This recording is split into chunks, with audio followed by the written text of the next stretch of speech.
ಬಳ್ಳಾರಿ ಜಿಲ್ಲೆಯಲ್ಲಿ ನಡೆದಂತಹ ಒಂದು ಕಾಂಗ್ರೆಸ್ ಕಾರ್ಯಕರ್ತನ ಹತ್ಯೆ ಎಷ್ಟು ಮಟ್ಟಿಗೆ ಸರಿ ಇದೆ? ಇಲ್ಲಿ ಗಣಿಧನಿಗಳ ನಡುವೆ ಭೀಕರ ಹೋರಾಟ ಅಂತಾನೆ ಹೇಳ್ಬೋದು. ಇವ್ರ ಹೋರಾಟದಲ್ಲಿ ಕಾಂಗ್ರೆಸ್ ಕಾರ್ಯಕರ್ತರು ಅಥವಾ ಬಿಜೆಪಿ ಕಾರ್ಯಕರ್ತರು ಅಥವಾ ಸಾರ್ವಜನಿಕರು ಹತ್ಯೆ ಆಗೋದು ಸರಿ ಇದೆಯಾ?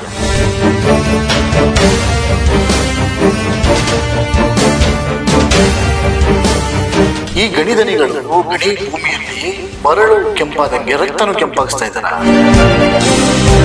ಇದಕ್ಕೆಲ್ಲ ಯಾರು ಹೊಣೆ? ಇಲ್ಲಿ ನೋಡಿ, ಇತ್ತೀಚೆಗೆ ಕಾಂಗ್ರೆಸ್ ಕಾರ್ಯಕರ್ತರು ಒಬ್ಬ ಹಲ್ಲೆ ಆಗುತ್ತೆ, ಹತ್ಯೆನೇ ಆಗುತ್ತೆ. ಮನೆ ಮುಂದೆ ಶೂಟ್ಔಟ್ ಮಾಡ್ತಾರಂತೆ, ಅವ್ರ ಮನೆ ಮುಂದೆ ಬ್ಯಾನರ್ ಗಲಾಟೆ ಮಾಡ್ತಾರಂತೆ, ಇವರು ಕಲ್ ತೂರಾಟ ಮಾಡ್ತಾರಂತೆ.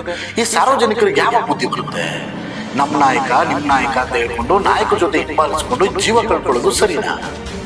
ಅವ್ರ ಅಪ್ಪ ಅಮ್ಮ ಮನೇಲಿ ಕಾಯ್ತಾ ಇರ್ತಾರೆ. ನೀವು ಜೈ ಘೋಷಣೆ ಮಾಡಿಕೊಂಡು ಘೋಷಣೆಗಳನ್ನ ಮಾಡಿಕೊಂಡು ಜೈಕಾರ ಹಾಕೊಂಡು ಅವ್ರ ಜಯಗಳಾಗೋಕ್ಕಿಂತ ಅಪ್ಪ ಅಮ್ಮ ನೋಡ್ಕೊಬೇಕಲ್ವ? ನೀವು ಎಷ್ಟು ಮಾಡ್ತಾ ಇದ್ದೀರಾ? ಈ ರೀತಿ ಗಲಾಟೆಗಳನ್ನ ಸೃಷ್ಟಿ ಮಾಡಿಕೊಂಡು ಅದಾದ್ಮೇಲೆ ಬರ್ತೀರಾ, ಸಾಂತ್ವನ ಹೇಳ್ತೀರಾ. ಇಷ್ಟೆಲ್ಲ ಆಯ್ತಂದ್ರೆ ನಮ್ಮ ಜಮೀರಣ್ಣ ಬಂದು 20 ಲಕ್ಷ ಕ್ಯಾಶ್ ಕೊಟ್ಟರಂತೆ. ಯಾರು ಕಾಂಗ್ರೆಸ್ ಕಾರ್ಯಕರ್ತ ಯಾರು ಹತ್ಯೆ ಆದ್ರೂ ಆ ಕುಟುಂಬಕ್ಕೆ 20 ಲಕ್ಷ ಕ್ಯಾಶ್ ಕೊಟ್ಟಿದ್ದಾರೆ. ಅದೂ ಸಹ ಇವಾಗ ಒಂದು ದೊಡ್ಡ ಚರ್ಚೆ ಆಗ್ತಿದೆ. ಇದು ಬ್ಲ್ಯಾಕ್ ಮನಿನಾ ಅಂತ ಲೆಕ್ಕ ಹೆಂಗ್ ಸಿಗುತ್ತೆ? ಇವ್ರ ದುಡ್ಡು ಅಂತೂ ಇಟ್ಕೊಳಕ್ ಆಗಲ್ಲ, ಖರ್ಚು ಮಾಡಬೇಕು. ದುಡ್ಡು ಇಡಕ್ ಹೋಯ್ತು ಅಂತ ಬ್ಯಾಂಕಲ್ಲಿ ಕೇಳ್ತಾರೆ, ಇಲ್ಲಿಂದ ದುಡ್ಡು ಬಂತು ಅಂತ ಕೇಳ್ತಾರೆ. ನಮ್ ಜಮೀರಣ್ಣ ಏನೋ ಒಳ್ಳೇದ್ ಮಾಡ್ತಿದ್ದಾರೆ, ಆದ್ರೆ ಸಾರ್ವಜನಿಕರು ಹೆಂಗ್ ತಗೋತಾರೆ? ಇದನ್ನ ವಿರೋಧ ಪಕ್ಷದವರು ಬ್ಲ್ಯಾಕ್ ಮನಿ ಅಂತ ಹೇಳ್ತಾರೆ. ಅಂದ್ರೆ ಹತ್ಯೆ ಮಾಡೋದು, ದುಡ್ಡು ಕೊಡೋದು ಇದು ಸರ್ವೇ ಸಾಮಾನ್ಯ ಆಗಿದೆಯಾ ರಾಜಕಾರಣಿಗಳಿಗೆ? ರಾಜಕಾರಣಿಗಳು ಹಿಂಬಾಲಿಸ್ಕೊಂಡು ಹೋದವರು ಹತ್ಯೆ ಆಗ್ತಾರೆ. ಅದಾದ್ಮೇಲೆ ಅವರಿಗೆ ಸಾಂತ್ವನ ಹಾಕಿ ಎರಡನೇ ಕಣ್ಣೀರು ಹಾಕ್ಬಿಟ್ಟು ಸಾಂತ್ವನ ಹೇಳಿ ಬರ್ತಾರೆ. ಇನ್ನೂ ನಮ್ಮ ಜನ ಬುದ್ಧಿ ಕಲಿದ್ ಯಾವಾಗ? ಜೈಕಾರ ಕೂತ್ಕೊಂಡು ಅವ್ರ ಮನೆನ ಹಾಳು ಮಾಡ್ಕೊಳ್ಳೋದು ತಪ್ಪಲ್ವಾ? ಇಷ್ಟೆಲ್ಲ ಆಗ್ತಾ ಇದೆ. ಅದರಲ್ಲೊಂದು ದುರಂತ ನಡೆಯುತ್ತೆ. ಏನಪ್ಪಾ ಅಂತಂದ್ರೆ, ಆಗಷ್ಟೇ ಬಂದಂತಹ SP ಜಿಲ್ಲಾ ಪೊಲೀಸ್ ವರಿಷ್ಠಾಧಿಕಾರಿಗಳನ್ನ ಸಸ್ಪೆಂಡ್ ಮಾಡ್ತಾರೆ. ಡ್ಯೂಟಿ ಚಾರ್ಜ್ ತಗೊಂಡ್ರು 1ನೇ ತಾರೀಕು 2ನೇ ತಾರೀಕು ಸಸ್ಪೆಂಡ್ ಆಯ್ತಾರೆ. ಈ ಪೊಲೀಸ್ ಅಧಿಕಾರಿ ತುಮಕೂರು ಜಿಲ್ಲೆಯಲ್ಲಿ ಶಿರಾ ತಾಲೂಕು ಹತ್ರ ಒಬ್ಬ ಸ್ನೇಹಿತರು ಫಾರ್ಮ್ ಹೌಸ್ ಅಲ್ಲಿ ಮಾತ್ರೆಗಳನ್ನ ನುಂಗಿ ಆತ್ಮಹತ್ಯೆ ಪ್ರಯತ್ನ ಪಟ್ಟರು ಅಂತ ಗಾಳಿ ಸುದ್ದಿ ಹರಡ್ತಾ ಇದೆ. ಏನಪ್ಪಾ ಇದು ಅಂತಂದ್ರೆ, ಒಬ್ರು SP ಪೊಲೀಸ್ ವರಿಷ್ಠಾಧಿಕಾರಿಗಳನ್ನೇ ಮನನೊಂದು ಆತ್ಮಹತ್ಯೆ ಪ್ರಯತ್ನ ಪಡ್ತಾರೆ ಅಂತಂದ್ರೆ ಎಷ್ಟು ನೊಂದಿರ್ಬೇಡ ಈ ಜೀವ. ಇನ್ನು ಸಾರ್ವಜನಿಕರ ಕಥೆ ಏನಪ್ಪಾ? ಈ ಬಳ್ಳಾರಿ ಜಿಲ್ಲೆಯಲ್ಲಿ ಯಾರಿಗೂ ಬದುಕಕ್ಕೆ ಸ್ಥಾನನೇ ಇಲ್ವಾ?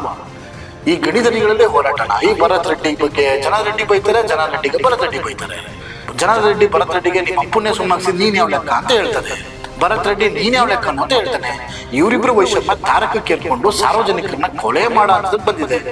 ಇನ್ನೂ ಅಲ್ಲಿನ ಸಾರ್ವಜನಿಕರು ಯಾವಾಗ ತಿಳ್ಕೊತೀರಾ? ಇದೆಲ್ಲ ನೋಡ್ತಾ ಇದ್ರೆ ಬಳ್ಳಾರಿಯಲ್ಲಿ ಹಗರಿ ಹೊಳೆಯಲ್ಲಿ ನೀರು ಹರಿಯಕ್ಕಿಂತ ಹೆಚ್ಚಾಗಿ ರಕ್ತ ಏನಾದ್ರು ಹರಿದಿದ್ಯಾ?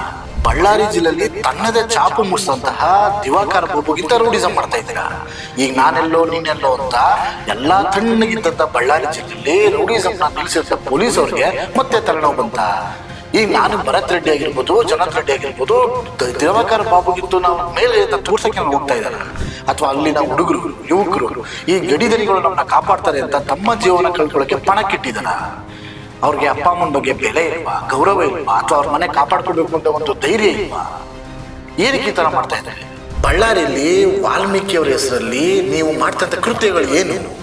ವಾಲ್ಮೀಕಿ ಅವರ ಪ್ರತಿಮೆ ಅನಾವರಣ ಮಾಡಲಿಕ್ಕೆ ಜನಾರ್ದನ್ ರೆಡ್ಡಿ ಅವರ ಮನೆ ಮುಂದೆ ನೀವು ಫ್ಲೆಕ್ಸ್ಗಳನ್ನ ಅಳವಡಿಸಕ್ಕೆ ಹೋಗಿ ದೊಡ್ಡ ಗಲಭೆ ಸೃಷ್ಟಿ ಮಾಡೋಂಥ ಅವಶ್ಯಕತೆ ಇತ್ತ? ವಾಲ್ಮೀಕಿಯವರು ಎಲ್ಲನೂ ಬಿಟ್ಟ ಮೇಲೆ ಅಲ್ವಾ ಮಹರ್ಷಿ ಆಗಿದ್ದು. ಒಬ್ರು ಮಹರ್ಷಿ ಹೆಸರು ಹೇಳ್ಕೊಂಡು ತಾವು ಮಾಡೋಂಥ ಘೋರ ಕೃತ್ಯ ಏನು? ಇಷ್ಟೆಲ್ಲ ಹತ್ಯೆ ಮಾಡಿ ಜನಗಳನ್ನ ಗೊಂದಲ ಸೃಷ್ಟಿ ಮಾಡಿ ನಿಮ್ಮ ಪ್ರತಿಷ್ಠೆಗೆ ಜನಗಳನ್ನ ಸಾಯಿಸಿ ವಾಲ್ಮೀಕಿಯವರಿಗೆ ಏನ್ ತಂದು ಕೊಟ್ರಿ ನೀವು? ಆ ಮಹರ್ಷಿಗಳಿಗೆ ಒಂದು ಬೆಲೆ ಸಿಗ್ತಾ?